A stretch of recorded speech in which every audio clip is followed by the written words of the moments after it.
Good evening, my fellow African diaspora. My name is Ambassador Dr. Arikana Chihombori-Quao. I am the African Union Ambassador to the United States of America. Our offices are located on 1640 Wisconsin Avenue, Northwest in Washington, D.C.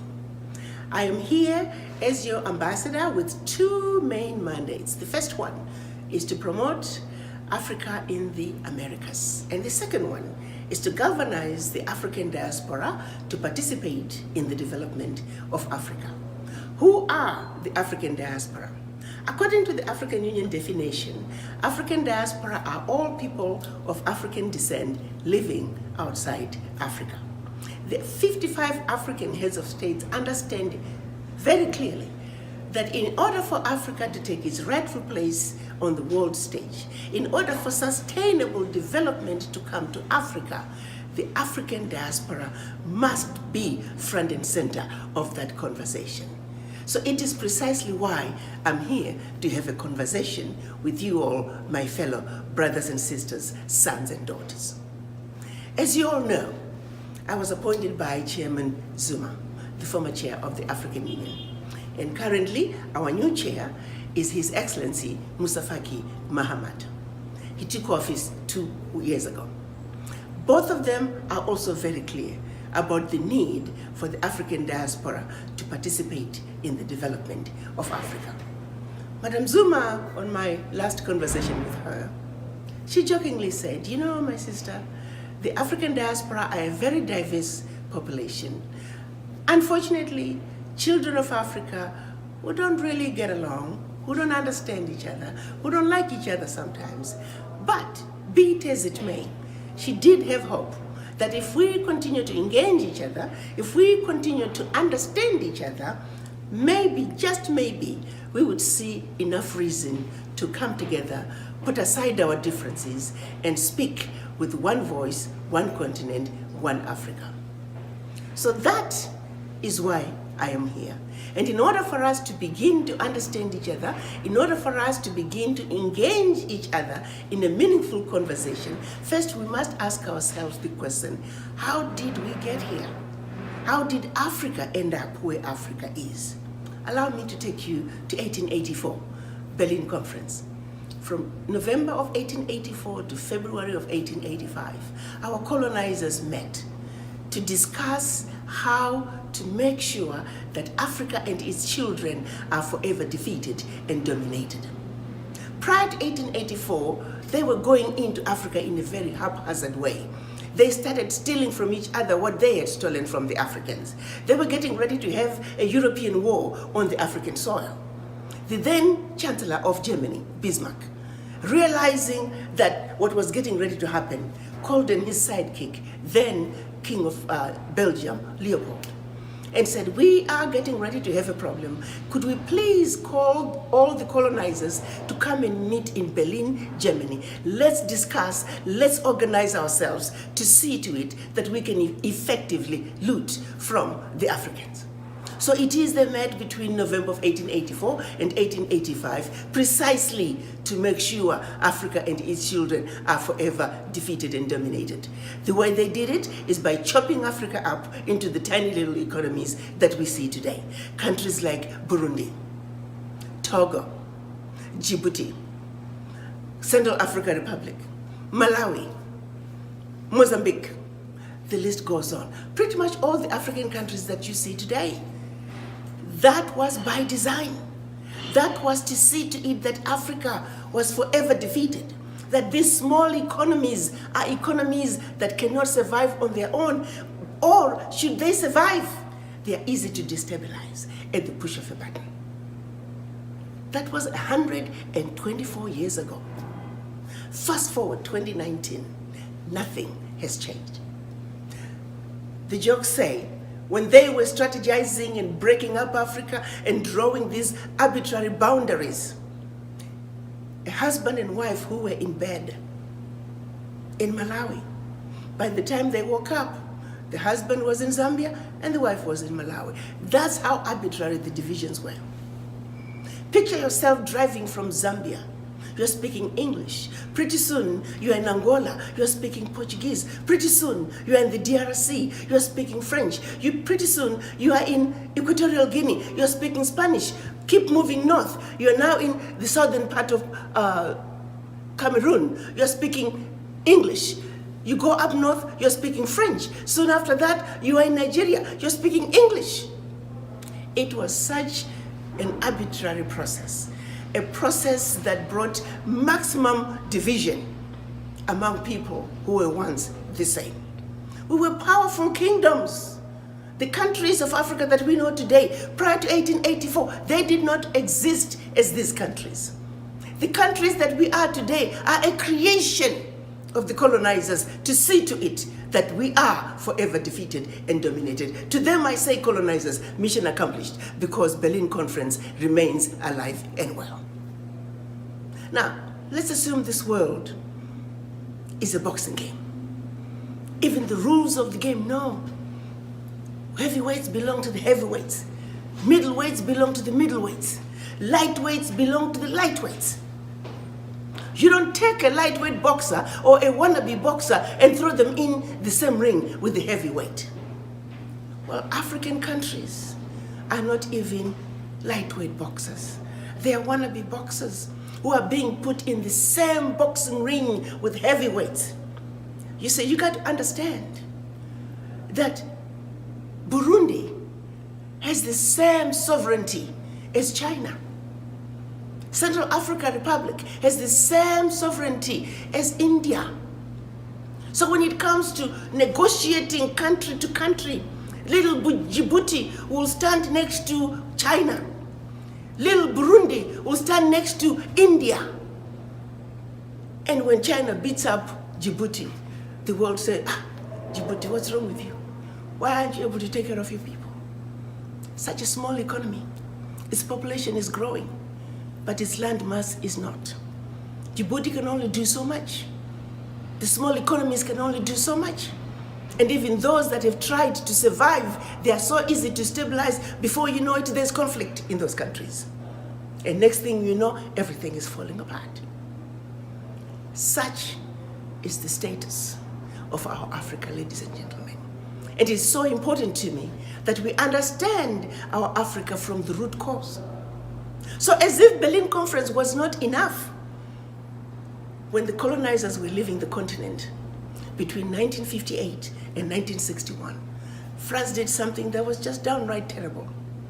Made the African leaders sign what they call the Pact for the Continuation of Colonization. France made the Francophone countries sign the Pact for the Continuation of Colonization.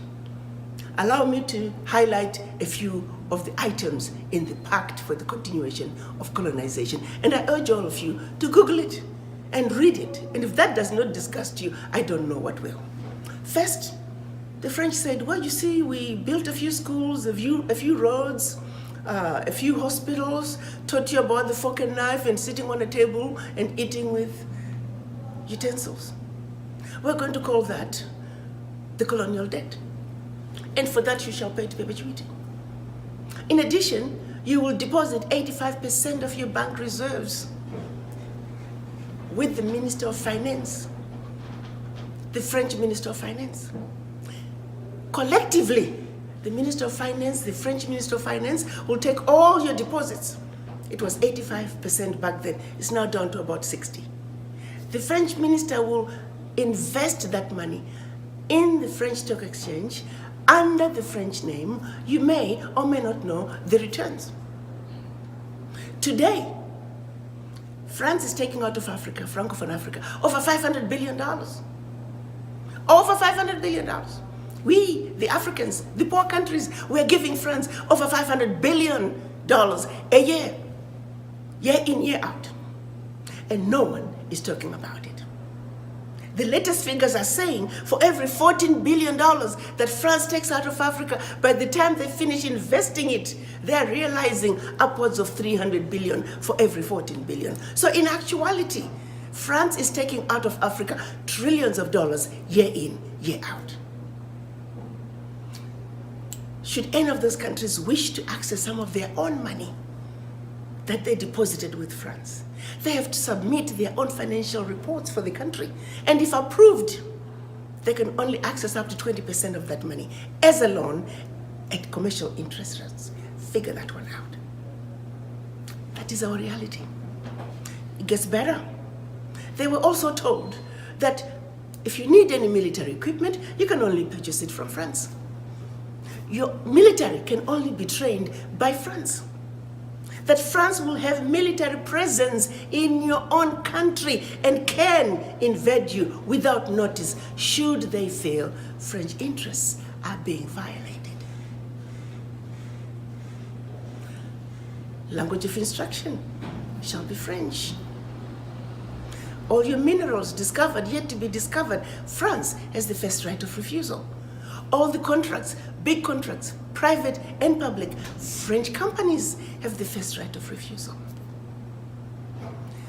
Now, my brothers and sisters, sons and daughters, if you were to go home and run for president, and your first day in office, your chief of staff comes to you and says, oh, by the way, Mr. President, Madam President, before you start, I must read you the do's and don'ts as stipulated by the Pact for the continuation of colonization. And your chief of staff reads this to you. What power do you have? This is precisely what our colonizers wanted. To leave us in a position that no matter how hard we try, trying to get a leg up is mission impossible. But in those incidences that we're able to, regardless, because that's who we are as Black people, we are very easy to destabilize. Others might say, but Ambassador, why haven't the African leaders done something about this horrible pact? Well, they have. In the past, it's very well documented. Of the 60-something coups that took place in Africa, 7 of them are documented as having been orchestrated by France, and 7 of those involved an African leader being assassinated during a coup. And those coups were done precisely because those African leaders, those Pan-African leaders, were trying to pull out of the Pact for the continuation of colonization. Now, there have been other coups that were created by just mercenaries who were running around trying to destabilize African countries, and always because the African countries would have discovered a natural resource. And they created those coups. So while the locals are fighting, thrown into a civil war, they will be siphoning that natural resource. We know the game now. We've seen them play the game. So it's not like there was no attempt to pull back. But the reality is, even now, when leaders have tried to push back on certain issues, next thing you know, there's conflict in that country. And who are they using for the conflict? Us. The people who are going to be toy-toying on the streets, it's us, the Africans. And we are going on the streets fighting somebody else's war because we simply do not know. Let me bring it home, for example. If, let's say, a Francophone African leader decides to pull out of the Pact, by the way, they also print the money, the CFA. They print the CFA for all the Francophone African countries. France no longer even use the CFA, but they print it gladly for the African countries. France is using the euro. So if a leader starts wanting to be too smart, all they have to do is stop printing the money. And next thing you know, the locals are getting their paychecks, they're going to the bank, they line up, there is no physical cash. It's that easy to destabilize Africa. Food in most of the Francophone countries, close to 50% in some countries, the food is coming from France. If you start acting like you're too smart, they simply stop sending food. And before you know it, the shelves are empty. And the locals start demonstrating. And they'll be demonstrating and blaming the president. I am not saying our African presidents don't have any blames. Nobody's without blame. No country is perfect. No leader is perfect. I get that. But what I'm saying is, in order for us to make sure when we demonstrate, when we complain, we are complaining about issues that are truly matter to us, not issues that we are being thrown into because somebody else has a different agenda. They're basically throwing a shiny object in one direction, and we run after the shiny object when the real issue is over here. So what I'm talking about is like Africa is like a tree. The problems of Africa, such as youth unemployment, poverty, disease, starvation, those are the leaves on a tree. They're drying up. Today, this country has the problem. Tomorrow is that country. Tomorrow is... Those are the issues. They're leaves. They're going to come and go. The branches, they're going to die, but they'll come back season after another. But until you address the issues of the root, this tree will always be a problem. For Africa, the root has to do with the Berlin Conference. We must be clear that the Berlin Conference is alive and well. A decision that was made 124 years ago remains alive and well today. In addition, after the Berlin Conference, they did something just as deplorable. They set out to let the Africans believe everything African was bad and everything European was better and more desirable. That's the rule of divide and conquer. That's the legacy of colonization. Have you ever wondered why, when you try to go home at the airport, if you travel with our brothers and sisters who happen to be Caucasian, they get better treatment by our own people? I was trying to go through the airport, I won't mention which country in Africa. I called the porter 3 times. The man would come and hang around. The minute I look another way, he's gone. I later found out from one of the porters that, we are looking for the white people because they pay more. My own people are discriminating against me. Thanks to the Berlin Conference. Thanks to the legacy of colonization. Thanks to the rule of divide and conquer. Those are some of our realities. How do you address that? We must understand it. We must realize on an individual basis that we are suffering from this affliction that is called the legacy of colonization and the legacy of slavery. Because for true healing to take place, for sustainability to take place, it has to start with a conversation with the image in the mirror. So when it's all said and done, our understanding of what is really going on in Africa, what is really making Africa end up where Africa is where we need to begin. So for today, I ask you to understand the Berlin Conference and its relevance to you today. Its relevance in your family today.